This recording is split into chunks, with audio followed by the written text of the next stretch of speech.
Hello everybody and welcome to my review of One Piece chapter 1019 titled Triceracopter. This chapter focuses on the Sasaki versus Franky fight, and we got Luffy on the cover of Weekly Shonen Jump with a cross promotion with Where's Wally with cool looking poster, I have to admit, with the One Piece characters. It's hard to tell if Wally's in there too, and I picked out some of the larger characters like I think Black Maria's there, Big Mom's definitely there. You could also see Song Han Wolf, so some of the taller characters you can point out, but couldn't find Luffy. You guys pointed out some of the characters, let me know in the comments. We got awesome looking colour spread with the summer theme, the colour spread with the straw hats, so obviously it's a typical summer colour spread.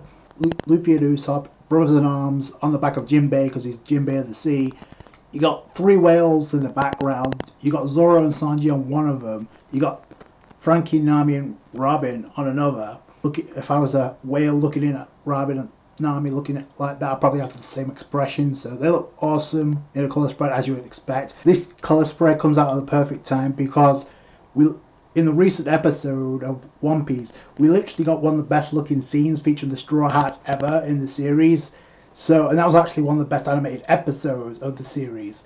And it was also an important one, not only Jinbei being inducted into the crew, Luffy saying put the celebrations on hold until we take down Kaido, but also because we got the introductions of the Toby Robo. Members of the Toby Robo, the Flying Six, get revealed. We already seen page 1 and X-Drake. We get to see them all in the anime finally, so that was pretty cool. And I feel like it's perfect timing considering where we are in the manga. So we start off the chapter with Hybrid Queen against Sanji.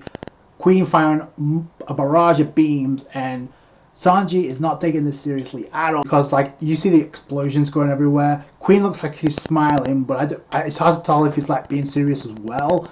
So hopefully that heats up and gets serious pretty soon. But Sanji just point out, Franky would love to get his hands on technology like that, which I feel, considering what happened in this chapter, could be foreshadowing as to what happens with Franky. Maybe getting an upgrade with whatever we found out about Queen and his connection to Judge, and also Vegapunk because they're part of Mads, and I'm assuming Caesar as well.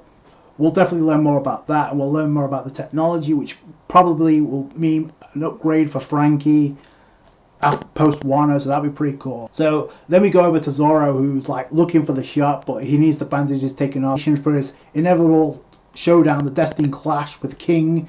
And we still haven't seen King yet. We don't know if he's in his hybrid form. We do know he was last paired off with Marco, so we don't know if that's still the case. With the feeling I got with the ending of this chapter and the previous chapter, it is obvious that Oda is starting to build geared towards the final showdown, the final clash with Luffy and Kaido.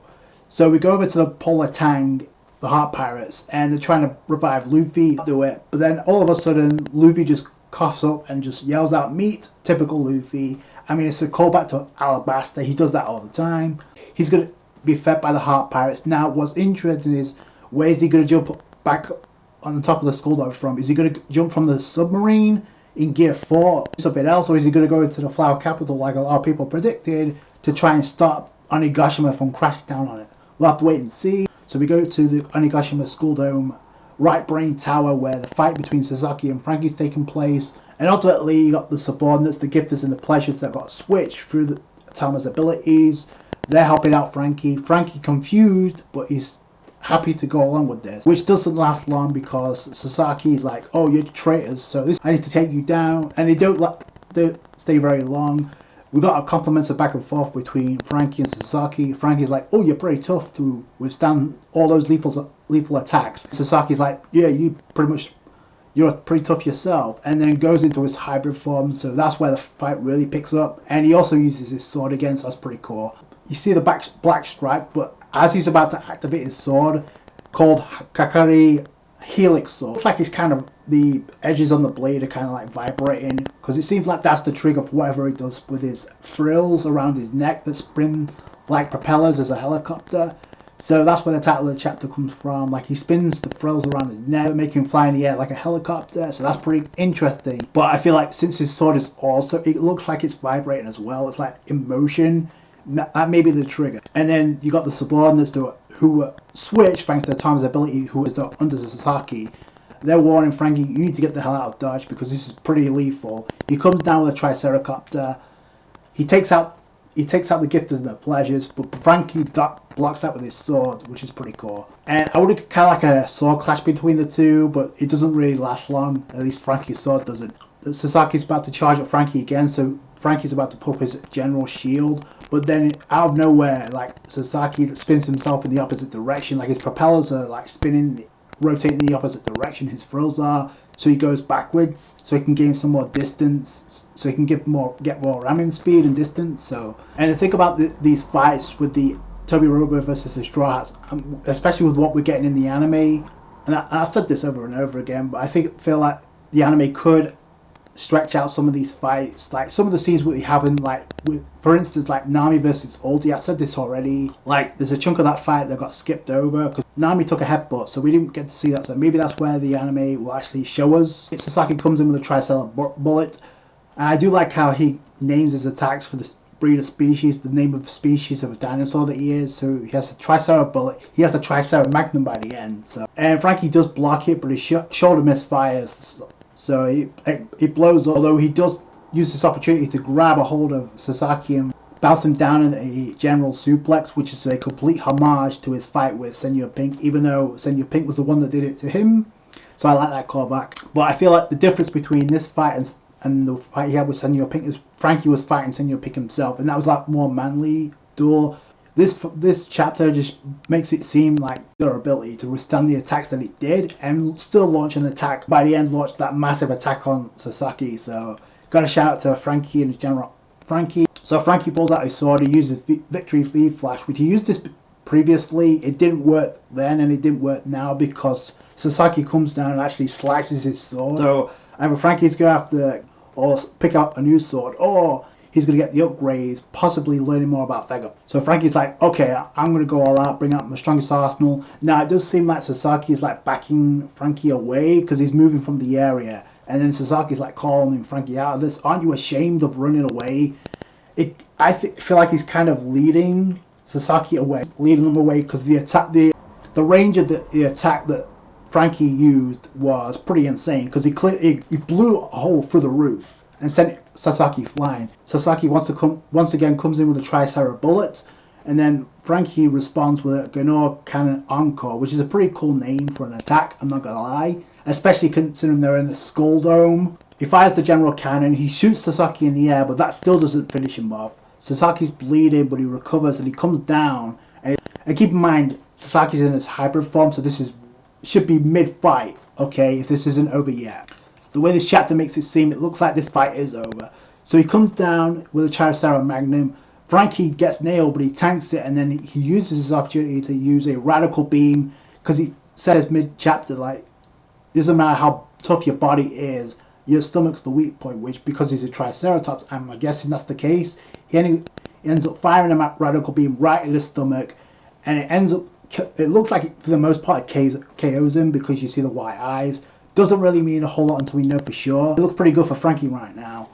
And then if it is over, it couldn't come at a better time because I don't think Franky's General Iron can last. So if that's the case, then maybe this fight did end. And if that's also the case, then that kind of backs up what I said in the previous review. And I've been saying this over and over again, but because the way the last chapter ended, because it looked like for the most part that since we didn't go back to Jinbei versus Who's Who, for all intents and purposes, that fight could be over with between Who's Who. And then after that fight, we were going to go over to Franky and Sasaki next because that fight had already started. I've seen more than enough for this fight, so I don't know if this is over or not. If it is, I kind of called it because I said, so it's going to be Jinbei versus Who's Who, then Franky versus Sasaki, and then means we're going to go to Nico Robin versus Black Maria yet because we still haven't seen that fight go down. We don't know if that fight is underway, if it started yet. But we've seen Black Maria and Robin in separate panels. We haven't seen that fight since Robin attacked Black Maria and helped out Sanji. And I said ever since then it was for a reason. And I think what I hope in is that Oda, number one, he realizes that a lot of Robin fans, a lot of One Piece fans have wanted to see Nico Robin in a 1v1 ever since the time skip started. And she got a fight with Hammock back in Fishman Island, but that really wasn't going all out. And she hasn't had a 1v1 since then, a true 1v1. Black Maria, in my opinion, is a perfect candidate. I said that from the jump, from the start. We got those two interacting. It's personal now because you also throw in, number one, Black Maria needs Robin for the poneglyphs to help out with Kaido and Big Mom. And also, since Robin already declined that, so it's personal there. Plus, she got ticked off. Robin says, if you attack one of my friends, it brings out the devil in me. Oda realizes that a lot of people want to see Robin go all out. They want to see her get that shine and spotlight, but they want to see her go all out and be pushed. Hopefully that's what happens, and Robin is pushed to do something new.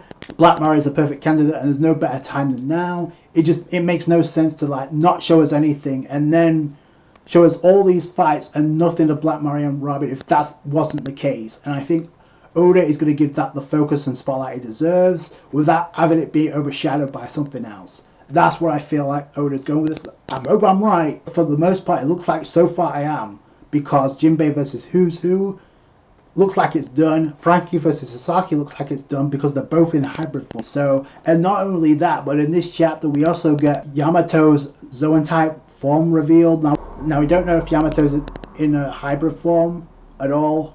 She could be. Like the fact that Oda revealed that, and we still haven't seen Robin versus Black Maria yet. I'm hoping I'm right with that, and that's where Oda's going to go. And it's definitely, I think it's definitely time for Robin to get a shine. There is the case of Brook being there, but I'm hoping, if nothing else, Brook could take care of the underlings of Black Maria. Or, I hate to say this, but maybe to like raise the stakes, maybe she can kind of ensnare Brook to kind of like push Robin to, okay, now it's personal. You attack Sanji, now you're attacking Brook. So maybe that's where it goes. I hate to say that, but in order to get that 1v1, one of those two things have to happen with Brook. We go to the top of the Skull Dome with Yamato clashing with Kaido in hybrid form, but that we know there's a hockey clash going on because you can see the sparks. So my question is this: does Yamato have the capabilities of using the weaponization of Conquest hockey like Luffy and Kaido do? And there's no reason to suggest she doesn't, because of the way she sent Kaido back. She smashed him with her mace and sent Kaido in his hybrid form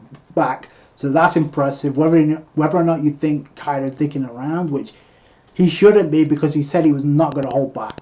Props to how tough and strong Yamato is. And if anything, this chapter kind of makes it seem she could be too broken to join the Strats. Not saying she won't, or she won't become an ally. I think at best she'll be an ally. Whether or not she becomes an honorary Straw Hat member, we'll have to wait and see. But that would really make the power scale in the Strats over the top.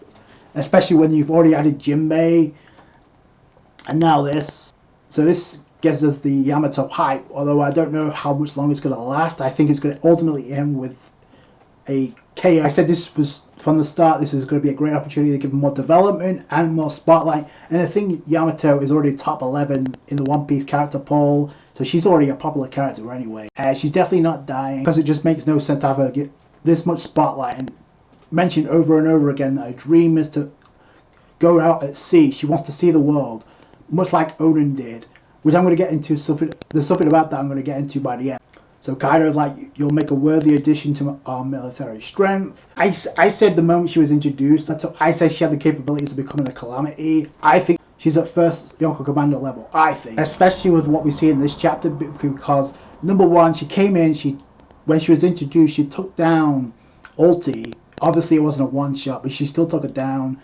Then she took a barrage of attacks. She took a massive attack from Sasaki. She got some damage, but she was still able to fight, and she's been fighting ever since then. And now she's fighting Kaido in a hybrid form. And Yamato is not the first time. So Yamato's like, is there any way for a father to speak to a child? Kaido's like, I went through a lot to gain that devil fruit, and I'm not going to let you use his powers freely, which is another form of oppression, which is Luffy is against, which is something else I'm going to get into. Yamato's like, I only ate it because I was hungry. She didn't realize it's a devil fruit. She wanted to set sail, but she can't swim anymore because of the devil fruit. And then Yamato says, I tried to kill you countless times, and I always got knocked down, but it made me stronger getting back up. The shackles weren't the only thing keeping me here. If I abandoned Wano, how could I call myself Odin? Which I think is interesting, because Odin left Wano. He wanted to leave Wano in the first place because he wanted to see the world, and he ended up doing that. And had he not have left, Kaido and Orochi's plans would have failed, because Kaido even said it himself during the fight, if you had attacked me when we didn't have the manpower, you would have won. So yeah, the fact that Yamato couldn't leave because of a desire to protect the country. Now my question is that the reason why she tried to attack and kill Kaido multiple times. Could also explain why she's been chained and shackled up all this time. And speaking of which, we got the Toby Robo introduced in the recent episode in the anime. We also got the first look in Yamato in the anime, which is pretty cool. So can't wait to see what her voice actor sounds like, what she sounds like. She's so in type form looks pretty cool. It kind of looks like she's a wolf or a fox. And if anything, I think it's probably a mythical Zoan type devil fruit, especially if Kaido went after it and gave it to her himself. Again, she could also be in a hybrid form. We don't know for sure. It definitely looks like it, but I'm going to get into something as well. Yamato has said repeatedly over and over again that she wants to see the world and leave Wano. Kind of like Odin, but the reason she wants to leave Wano is because she wants to follow in the footsteps of Kazuki Oda, which is honorable, but is that dream really her own? Or is it the dream of someone else that she's following? That's my thing. And I think that's where Luffy's going to come in. It's like, okay, like, he's going to express to whatever your path is, it should be your own and what you decide, or not the path of someone you emulate or respect. So I feel like Yamato's going to have to make the decision, and I feel like that's where the shackles and chains are really going to come off. And Luffy's going to be able to do that. Also, Momonosuke has to come to a crossroads as well. That he can get over his fear of flying, because he still can't stand heights, but he went into his dragon form willingly not too long ago. So I'm expecting him to do something pretty soon, and Yamato's going to have a important role. Luffy could do something, I know it's far-fetched, but maybe Luffy could do something with that mace and use it with Conqueror's Haki, because she is the embodiment, the spirit of Kazuki Odin. So North was a decent chapter. The Franky vs Sasaki fight was pretty good. The art and action panels were great. Yamato looks awesome in a zone form, what looks like to be a mythical zone form. We'll have to wait and see for sure, and we'll have to wait and see what the outcome is, even though I'm pretty sure we can guess what's going to happen. I'm pretty confident that I think we can all agree that Yamato isn't dying. Also, fingers crossed that I'm right on my prediction and we go to Black Mariam versus Nico Robin next. Another fight between the Toby Robo and the Straw Hats have been dealt with, because first it was page 1, then it was Ulti, then it was Who's Who, and now it's Sasaki. So ultimately it should be Black Maria that's next. We'll have to wait and see for sure though. So I can't wait to see that. All in all, it was a decent chapter, so let me know what you guys think down below. That's going to do it for today, guys. Thanks so much for watching. Like the review if you did it, thumbs up, subscribe to the channel on One Piece. Catch you guys later. Thanks guys. Bye.